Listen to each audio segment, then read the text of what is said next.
जय जिजाऊ, जय शिवराय, जय शंभूराजे. मित्रांनो आता आपण आलोत उरण तालुक्यामध्ये. आणि उरण तालुक्यामध्ये आल्यानंतर माझ्या पाठीमागे जो तुम्हाला किल्ला दिसतोय तो आहे द्रोणागिरी किल्ला. आणि याचा गज्वली इतिहास आणि जी काही माहिती आहे ती तुम्हाला मी वर गेल्यानंतर देणारच आहे. चला तर आता आपण ट्रेकिंगला सुरुवात करूया.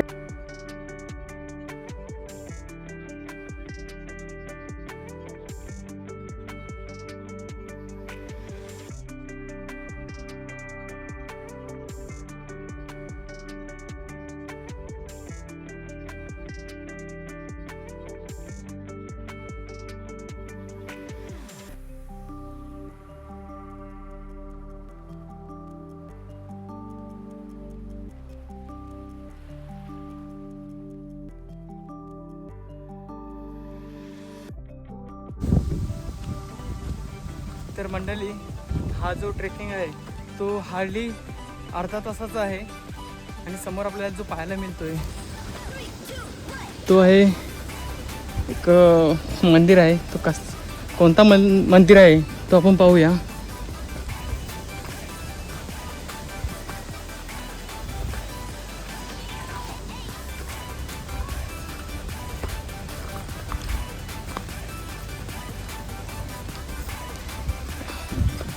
तर पाहू शकता म्हणजे सफेददान मारुती.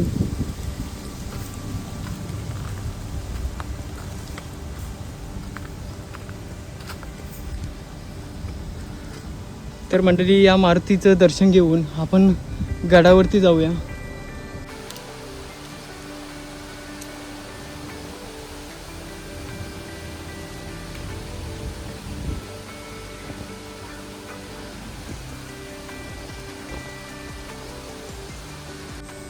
तर मंडळी, या सफेददान मारुतीचं आपल्याला खूप छान असं दर्शन झालेलं आहे. आणि माझ्यासमोर हा एक सूचना फलक पाहायला मिळतोय. आणि यामध्ये बघा कोणकोणत्या वास्तूवरती आहेत ते पाहायला मिळते. तर या वास्तू ज्या आपल्याला फोटोमध्ये दिसत आहेत त्या आपण प्रत्यक्षात बघूया वर जाऊन.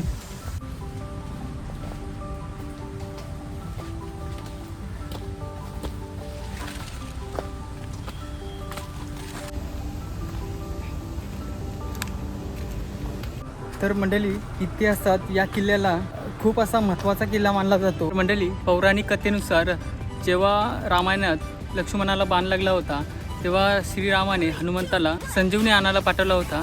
तेव्हा हनुमंताने जो द्रोणागिरी पर्वत उचलला होता, जो द्रोणागिरी पर्वत घेऊन येतावेळे या उरण तालुक्यामध्ये पडला होता, काही भाग पडला होता, अशी दंतकथा यामध्ये उद्देश आहे. तर हा जो किल्ला आहे देवगिरींच्या यादवांच्या ताब्यात होता. तेव्हा 1530मध्ये जेव्हा पोर्तुगीजांनी या किल्ल्यावर ताबा मिळवला, असे मानले जायचे की 16व्या शतकात हा जो किल्ला आहे तो आदिलशाहीकडे देखील होता. 10 मार्च 1639 रोजी हा जो किल्ला आहे तो मानोजी आंग्रे यांनी इंग्रजांकडून हा जो किल्ला आहे तो जिंकून घेतला आणि आपल्या स्वराज्यात सामील केला. तर मंडळी, हा जो किल्ला आहे तो असेही मानले जायचे की समुद्रातून काही जी जहाजांची वाहतूक व्हायची याकडे देखील लक्ष असायचा. तसं पाहायला गेलं तर याच्या पुढे म्हणजे अलिबागमध्ये जे भरपूर असे किल्ले आहेत, सरचेकोट, कुलाबा, जंजिरा आणि पद्मदुर्ग यांसारखे असे बलाढ्य असे किल्ले आहेत. त्यांकडे लक्ष ठेवण्यासाठी हा किल्ला बांधला गेला असावा.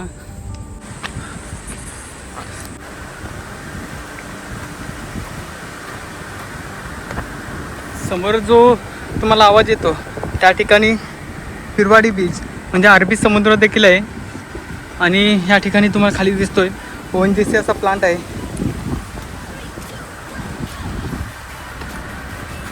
मंडळी, या ठिकाणी पाहू शकता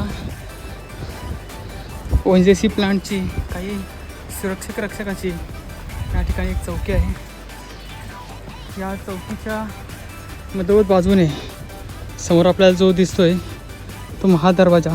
त्या महादरवाजाच्या आपण आतमधून समोर किल्ल्याकडे जाणार आहोत.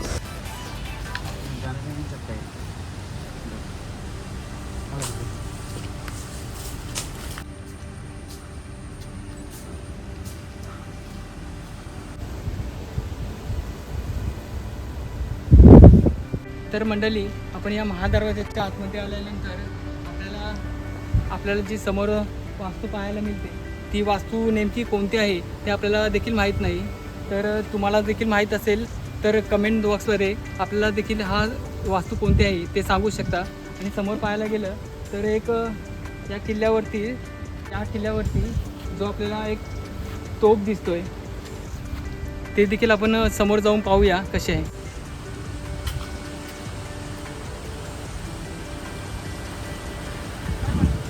ही पाहू शकता वास्तू, ही आहे त्या वास्तूची खिडकी.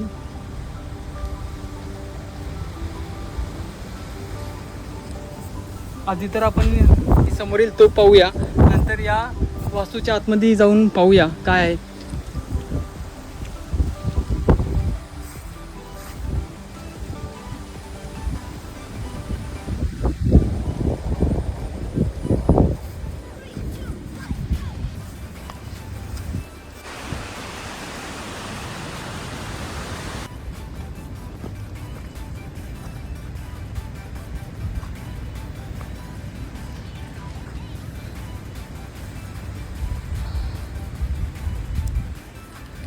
तर मित्रांनो, आपण या वास्तूच्या आतमध्ये जाऊन बघूया ही वास्तू. या वास्तूच्या आतमध्ये आपल्याला काय पाहायला मिळतोय.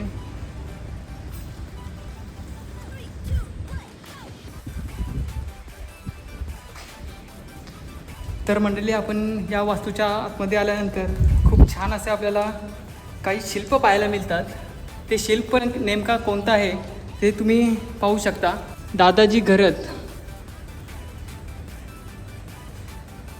हे खूप असे महान जे काम केलेलं आहे, त्यांचे मनापासून आभार.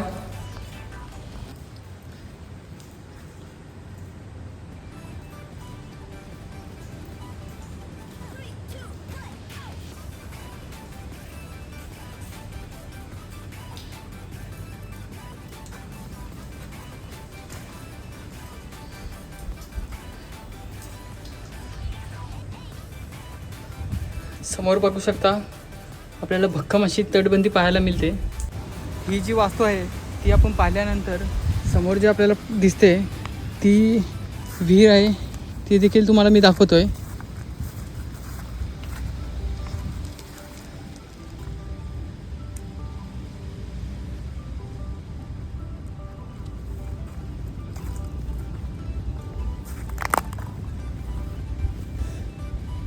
पाहू शकता तुम्ही अशी विहीर.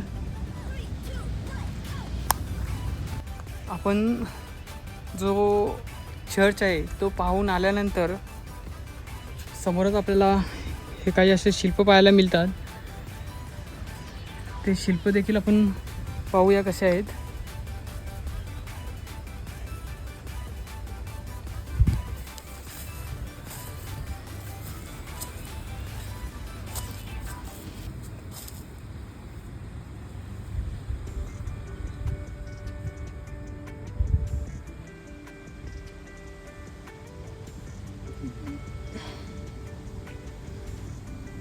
या शिल्पांबद्दल जे तुम्हाला काही माहीत असेल ते कमेंट बॉक्सद्वारे आपल्याला सांगू शकतात.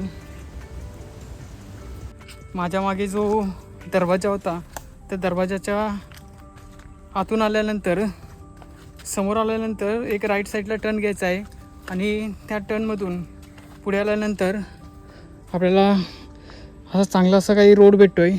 त्या रोड पुढे जायचा आहे, त्या रोडद्वारे पुढे जायचं आहे. पुढे गेल्यानंतर आपल्याला एक चांगलं असं वास्तू पाहायला मिळते. ती वास्तू नेमकी कोणती आहे ते आपण जाऊन बघूया.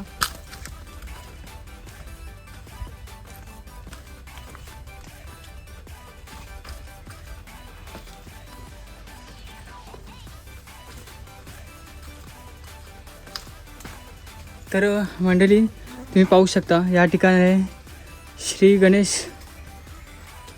श्री गणेशाचं मंदिर आणि ह्या ठिकाणी देखील आहे श्री गणेशाचे मंदिर. आणि दोन्ही ठिकाणी बघू शकता जे काही तेव्हाच्या काळात जे काही पहारेकरी असायचे त्यांना बसण्यासाठी अशा ह्या ठिकाणी यांना म्हणतात देवडी बनवल्या गेल्या आहेत. तर गणेशाचं आपण दर्शन घेऊया.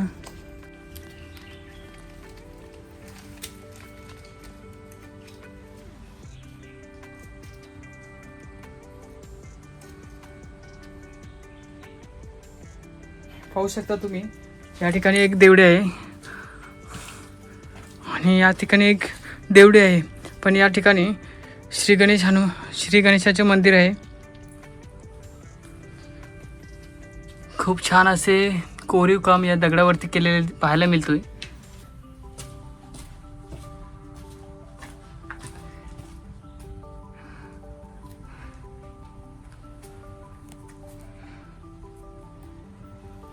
ह्या ठिकाणी एक आपल्याला फलक पाहायला मिळतोय, जो आहे या किल्ल्याचा मुख्य असं प्रवेशद्वार.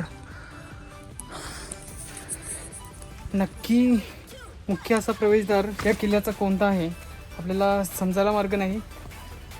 त्या समोरून आपण जे आलो ते देखील आपल्याला एक प्रवेशद्वार पाहायला मिळतोय आणि या ठिकाणी एक आपल्याला प्रवेशद्वार पाहायला मिळतोय. तर मंडळी, खूप असा टाईम झालेला आहे आणि आम्ही आता निघतोय परतीच्या प्रवासाला. जर का हा व्हिडिओ तुम्हाला आवडला असेल तर लाईक, शेअर आणि सबस्क्राईब करायला विसरू नका. भेटू आपण पुन्हा अशाच नवीन व्हिडिओमध्ये. तोपर्यंत bye bye, till and take care.